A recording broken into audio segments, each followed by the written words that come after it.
নমস্কার, সঞ্চিতার রান্নাঘরে সবাইকে স্বাগত। আজকে দেখাবো হাঁসের ডিমের মরিচ কাটা ঝোল। তবে আসুন দেখে নিই। প্রথমে আমি নিয়ে নিয়েছি কিছু হাঁসের ডিম। হাঁসের ডিমটায় আমি একটু লবণ, একটু হলুদ আর অল্প লঙ্কার গুঁড়ো মাখিয়ে রেখে দেব। এবার আমি কিছু নিয়ে নিলাম আলু। এই আলুটা নর্থ বেঙ্গলের আলু।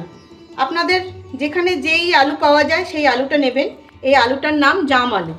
আলুটাও আমি একটু লবণ, অল্প একটু হলুদ মাখিয়ে রেখে দেবো। এবার আমি একটা মশলা করে নেব, সেই জন্য নিয়ে নিলাম মিক্সিং জার।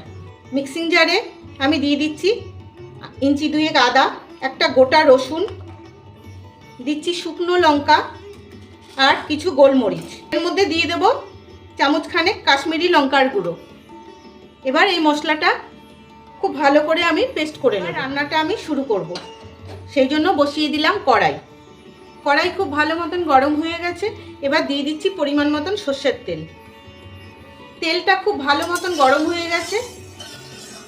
এবার এই ডিমটা আমি ভেজে নেব।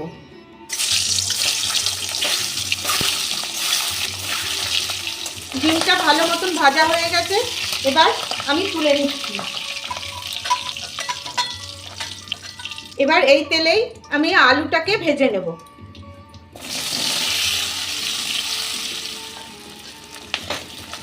আলু ভাজা হয়ে গেছে, আলুটাকেও আমি তুলে নিচ্ছি।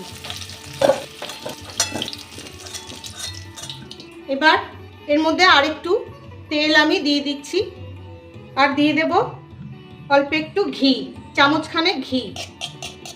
ঘিয়ের খুব সুন্দর গন্ধ বেরিয়ে গেছে। এবার দিয়ে দেবো একটা ফোড়ন, দারচিনি, লবঙ্গ আর এলাচ। আমি এলাচটা একটু থেতো করে দিয়ে দিলাম। গরম মশলার খুব সুন্দর গন্ধ বেরিয়ে গেছে। এবার একটা বড় সাইজের পেঁয়াজ আমি কুচো করে কেটে নিয়েছি। এই পেঁয়াজটা আমি ভেজে নেব। আর একটু পেঁয়াজ দিচ্ছি, 1.5খানা মতন দিলাম। দিয়ে পেঁয়াজটা খুব ভালো করে ভেজে নেব। পেঁয়াজটা খুব ভালো করে ভাজা হয়ে গেছে। এবার দিয়ে দিচ্ছি এই মশলাটা, শুকনো লঙ্কা, গোলমরিচ, আদা, রসুন আর কাশ্মীরি লঙ্কার গুঁড়ো। আর বাটি ধোয়া জলটাও আমি দিয়ে দিচ্ছি। এর সাথেই দিয়ে দেব হলুদ আর পরিমাণ মতো লবণ। দিয়ে ভালো করে কষে নেব। এই মশলাটা কষতে কষতেই আমি একটা বড় সাইজের টমেটো বেটে নেব। মশলা খুব ভালো করে কষা হয়ে গেছে। এবার দিয়ে দেব এই টমেটো বাটাটা। মিক্সির বাটি ধোয়া জলটাও দিয়ে দিলাম। দিয়ে বেশ করে যতক্ষণ না টমেটোর কাঁচা গন্ধ যাচ্ছে ততক্ষণ আমি এটাকে কষে নেব। খুব ভালো করে কষে গেছে, একদম তেল ছেড়ে দিয়েছে, কালারও চেঞ্জ হয়ে গেছে। দেখুন একটা কালচে কালার এসে গেছে। এবার এর মধ্যে দিয়ে দেবো আমি ঠিক 2-4 দানা চিনি। এই 2-4 দানা চিনিটা সম্পূর্ণ অপশনাল, এটাতে কিছুই না। নুন ঝালের ব্যালেন্সটা খুব ভালো আসে, সেই জন্য দেওয়া।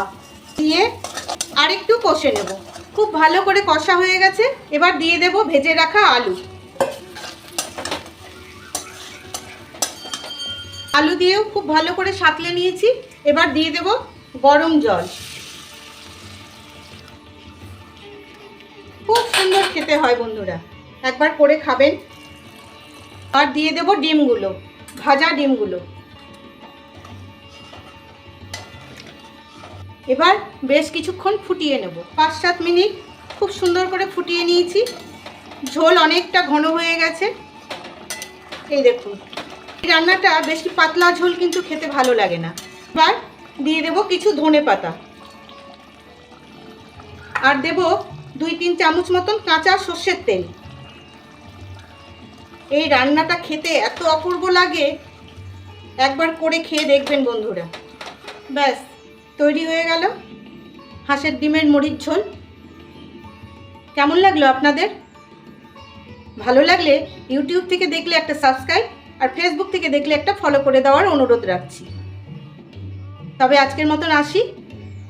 ভালো থাকবেন সবাই।